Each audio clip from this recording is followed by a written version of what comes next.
Atom bomb और ये जो बम बन गए हैं ये हमको कहाँ ले जाएंगे? क्या ये दुनिया विध्वंस की तरफ जाएगी?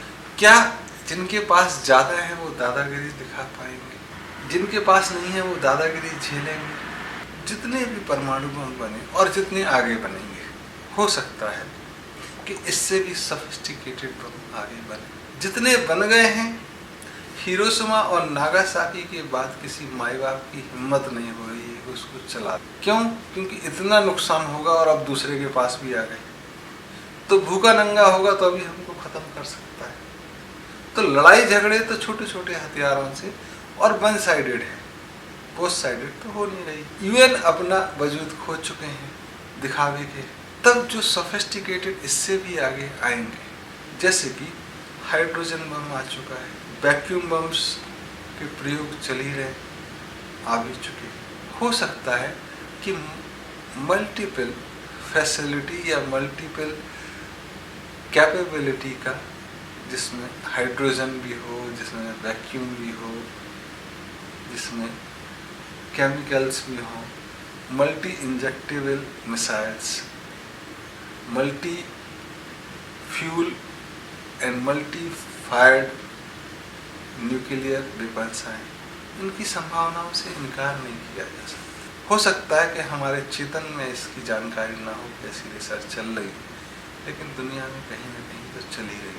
तब विज्ञान कहाँ ले जाएगा ये तो प्रकृति भी डिसाइड करती है। उसी का आशीर्वाद है या उसी का अभिशाप होगा कि आप ही रिसर्च कर रहे हैं। तो दुनिया चलती रहे, इसके लिए भी जरूरी है कि ऐसे प्रयोग सिर्फ एक जगह ना चले, कई जगह चले, और ऐसा भी मानसिकता रखने वाले लोग रहें कि इस सब के बावजूद भी चीज़ों को बचा लें। तो जब हमारी तबीयत खराब होती तो पेट खराब होता है, बाथरूम बार बार जाते हैं, उल्टी आती है। ऐसे ही जब प्रकृति का पेट खराब होता है तो भूकंप आते हैं, साइक्लोन आते हैं और बड़े बड़े चक्रवात आते हैं। 400 किलोमीटर रफ्तार से हवाएं चल रही और एक देश से दूसरे देश को हवा में उड़ाते हुए चले जा रहे हैं। ये रिफॉर्म नुकसान है, लेकिन प्रकृति के रिफॉर्म्स हैं। तो अगर आप उस लेवल पे बढ़ रहे हो तो एक तो ये मानना बहुत जरूरी है कि प्रकृति एक बड़े रिफॉर्म की तरफ चल रही है, कि एक मास कैजुअलिटी होने की उम्मीद से इनकार नहीं किया जा सकता।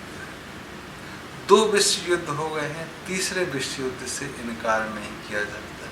हालांकि तीसरा चल ही रहा है, जो कमोबेश आर्थिक है, इकोनॉमिक है, कि देशों को आर्थिक रूप से नंगा कर दो, खत्म कर दो। तो जो चौथा विश्व युद्ध होगा ये शायद उसकी तैयारी चल रही है। तो बहुत दिनों से युद्ध हुए नहीं, शायद चौथा विश्व युद्ध हो, तब ये सब काम आए। और जितने परेशान आत्माएं हैं, बुरे दिमाग के लोग हैं, वो उसमें अपने अपने जौहर दिखाए, अपनी दादागिरी दिखाए और अल्टीमेटली दिखाते हुए एक स्वस्थ, सुंदर और पवित्र दुनिया छोड़ के जाए। और अगर ऐसे लोगों की बात वो पहले सुनते हैं, तब तुम देखोगे कि आपके पास डंडा है तो आपसे बचने के लिए मैं भी डंडा रखूँगा, एक चाकू रख लूँगा। फिर आपने कहा है इसके पास चाकू है, मैं तलवार रख लेता हूँ। तुमने कहा तलवार है, मैं भी 2 तलवारें रख लेता हूँ। फिर आप बंदूक लाए, हम कार्बाइन ले आए। कार्बाइन तो मशीन गन ले आए, तो मैंने मिसाइल भी ले ली। तुमने कहा मैं एटॉमिक ले लेता हूँ। अब एटॉमिक है वो तो चला नहीं सकते। तो कारगिल युद्ध हुआ, तुम देखोगे कि दोनों के पास परमाणु बम, किसी ने चलाया, लड़ाई खत्म हो गई। कारगिल जैसा युद्ध 10, 15, 20 दिन चला। चाइना और भारत के पास है, लेकिन लगता है कि चाइना के पास बहुत सारे बम हैं, भारत से ज़्यादा भी। कोई सोच सकता है कि भारत भी तो चला सकता है, तो 1-2 राज्यों को तो ख़त्म कर ही सकता है। वो 10 को करेगा। अमेरिका है, चलाएगा तो चीन भी चला सकता है। तो जितने लोग हैं इनके पास हो गया है, इसलिए एक सुरक्षा बनी हुई है। लेकिन सोचो कि आपके पास परमाणु बम है और मेरे पास नहीं है, तब भी आप चला नहीं सकते।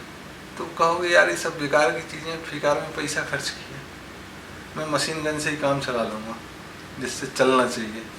तो अगर लंबे समय इस्तेमाल नहीं किए तो ये कहा जा सकता है कि यार ये परमाणु बम तक हम नहीं जाए। जैसे क्लोनिंग के बारे में रुक गए कि हम अपने जैसा कैसे बनाएं। तो हम पहले ही डिस्ट्रॉय करना, छोटी छोटी लड़ाइयों में खुश रहें। तब अगर समझ आ जाए तो हम विनाश से बचने के बारे में सोच सकते हैं। और प्रकृति जैसे चल रही है तो तुम देखोगे कि एक ग्लोबल वर्ल्ड की तरफ जा रही है।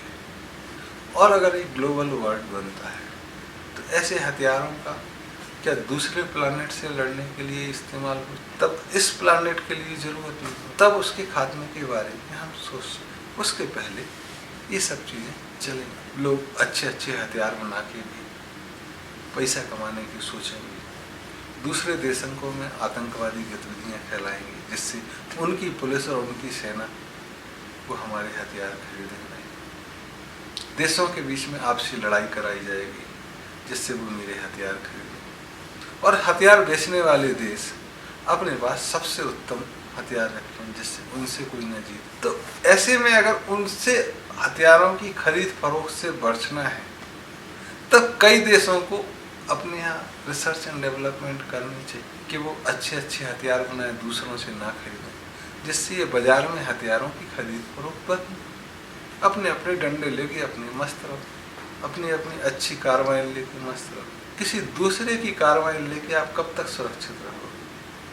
क्योंकि आजकल तो मिसाइल्स में कोड भी आ गए हैं कि वो फायर करने के बाद फुलझड़ी की तरह फूल जाएंगे, अगर वो हमारे मित्र देशों पे आप छोड़ रहे हैं खरीदने के बाद भी, तो उसको इनफेक्टिव बनाया जा सकता है। जैसा कि अर्जेंटीना के साथ जो फॉकलैंड का युद्ध हुआ, उसमें कुछ कुछ ऐसा हुआ था।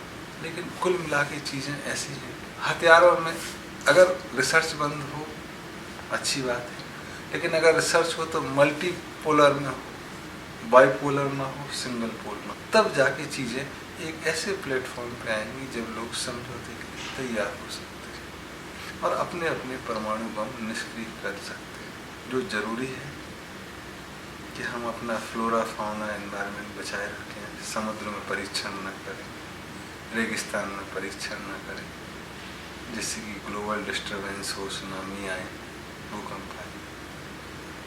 तो धरती को बचाए रखने के लिए अपने आने वाली संतानों को सुख समृद्धि छोड़ के जाने के लिए ज़रूरी है कि हम जखीरे को समाप्त करने के बारे में सोचें, ना कि उसके और डेवलपमेंट